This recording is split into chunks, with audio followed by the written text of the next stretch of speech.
সুপ্রিয় দর্শক, এই মুহূর্তের সবথেকে বড় খবর। দর্শক, এবার দুর্নীতির কারণে দল ছাড়ল একের পর এক দাপুটে তৃণমূল নেতা। তারপরই তৃণমূলের বিরুদ্ধেই মুখ খুলে মুখ্যমন্ত্রী মমতা ব্যানার্জিকে একেবারে চরম বার্তা এই দাপুটে তৃণমূল নেতাদের। দর্শক, আপনারা জানেন সামনেই 2026-এর বিধানসভা নির্বাচন, হাতে আর মাত্র কয়েকটি মাস বাকি।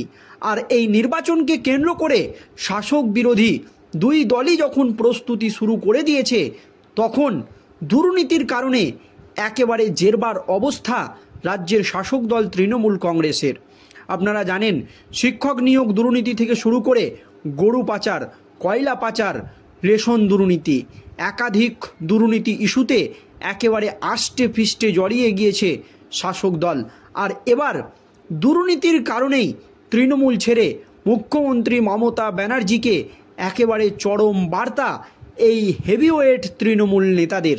দর্শক, আপনারা জানেন কিছুদিন আগেই কেন্দ্রের নরেন্দ্র মোদী সরকার বহু বিতর্কিত ওয়াকফ সংশোধনী বিল পার্লামেন্টের দুই কক্ষেই পাশ করিয়ে নিয়েছে। এই বিল পাশ করার পরপরই এই বিলটি গোটা দেশ জুড়ে আইনে পরিণত হয়েছে। কিন্তু মুখ্যমন্ত্রী মমতা ব্যানার্জি তখন বার্তা দিয়ে বলেছিলেন যে এই বিল বা ওয়াকফ সংশোধনী যে আইন, সেই আইন তিনি বাংলায় লাগু হতে দেবেন না। তার পরপরই গোটা বাংলা জুড়ে এই ওয়াকফ সংশোধনী বিল নিয়ে আন্দোলন শুরু হয়ে যায়। কিন্তু এই আন্দোলনের নামে মুর্শিদাবাদের একাধিক জায়গায় হিংসা হয়, একাধিক হিন্দু পরিবারকে ঘরবাড়ি ছেড়ে চলে যেতে হয় পাশের জেলা মালদা হয়, তো কাউকে পাশের রাজ্য ঝাড়খণ্ডে। পরিস্থিতি একেবারে হাতের বাইরে চলে যায়। তার পরপরই কলকাতা হাইকোর্টের নির্দেশে শেষ পর্যন্ত মুর্শিদাবাদে কেন্দ্রীয় বাহিনী নামাতে হয়। কেন্দ্রীয় বাহিনী নামিয়ে মুর্শিদাবাদের পরিস্থিতি স্বাভাবিক হয়। শেষ পর্যন্ত সেখানে উপস্থিত হয়েছিলেন রাজ্যের রাজ্যপাল সিবি আনন্দ বোস থেকে শুরু করে মহিলা কমিশনের লোক, যার জেরে চরম অস্বস্তিতে পড়েছিল রাজ্যের শাসক দল তৃণমূল কংগ্রেস এবং বাংলার মুখ্যমন্ত্রী মমতা ব্যানার্জি।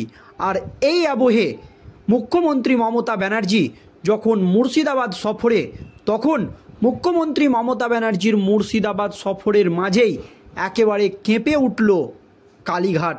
খোদ তৃণমূল কংগ্রেসের দুর্নীতির কারণে তৃণমূল ছাড়ল একের পর এক হেভিওয়েট নেতা নেত্রীরা। তারপরেই তৃণমূলকে একেবারে চরম বার্তা দিয়ে দিলেন এই নেতারা। ঠিক কী হয়েছে, কোথাকার তৃণমূল নেতারা দল ছেড়েছে দর্শক শুনুন। জমিয়ে বসেছে সিন্ডিকেট, তাদের বিভিন্ন অনৈতিক কাজের প্রতিবাদ করায় হুমকির মুখে পড়ছেন তৃণমূল পঞ্চায়েতের সদস্যরা।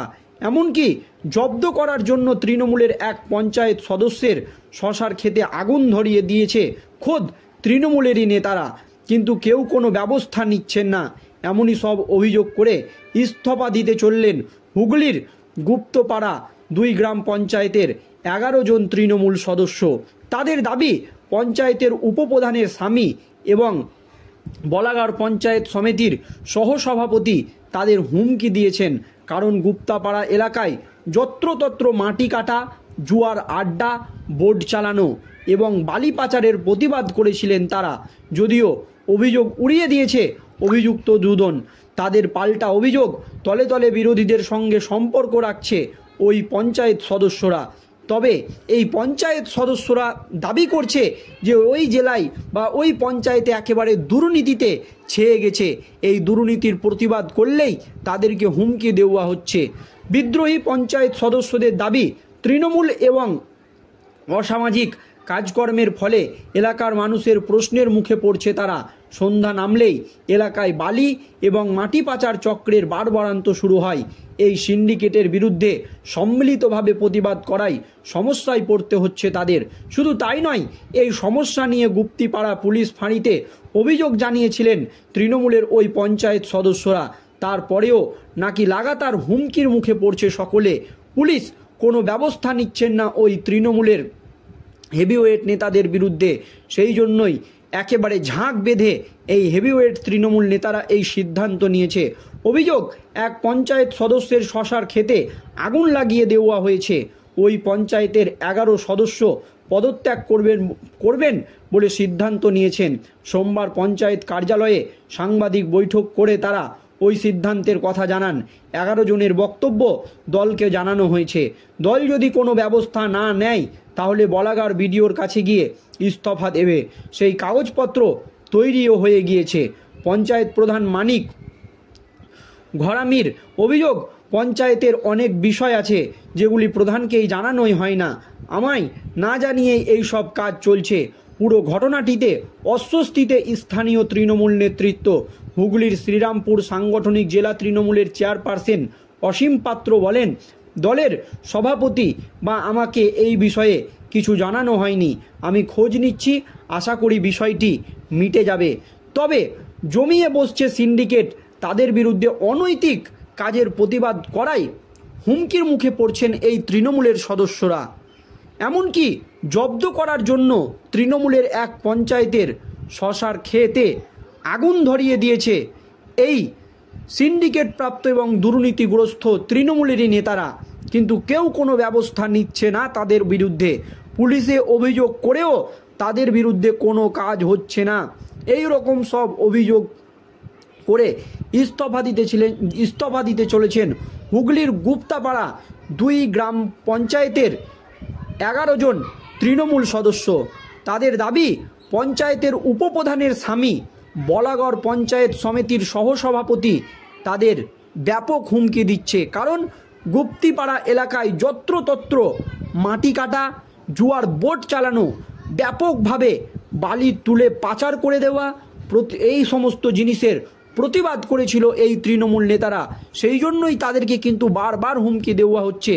যদিও তাদেরকে এই নিয়ে প্রশ্ন করা হলে, মানে যাদের বিরুদ্ধে অভিযোগ, তারা কিন্তু এই দাবি উল্টে দিয়েছে। বলছে তলে তলে বিরোধীদের সঙ্গে সম্পর্ক রাখছে এই স্বার্থলোভী তৃণমূল নেতারা, সেই জন্যই তারা দল ছাড়ছে।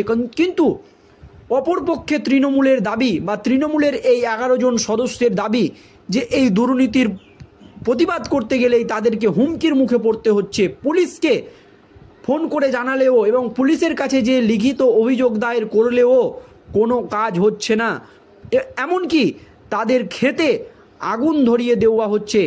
এর প্রতিবাদেই একসাথে 11 জন তৃণমূল সদস্য তৃণমূল ছাড়তে চলেছে। এমনিতেই শিক্ষক নিয়োগ দুর্নীতি ইস্যুতে একেবারে রাজ্য রাজনীতি তোলপাড়, জানিয়ে প্রশ্নের মুখে পড়ছে রাজ্যের শাসক দল তৃণমূল কংগ্রেস এবং বাংলার মুখ্যমন্ত্রী মমতা ব্যানার্জি। একসাথে 26,000 শিক্ষক শিক্ষিকার চাকরি বাতিল হয়েছে।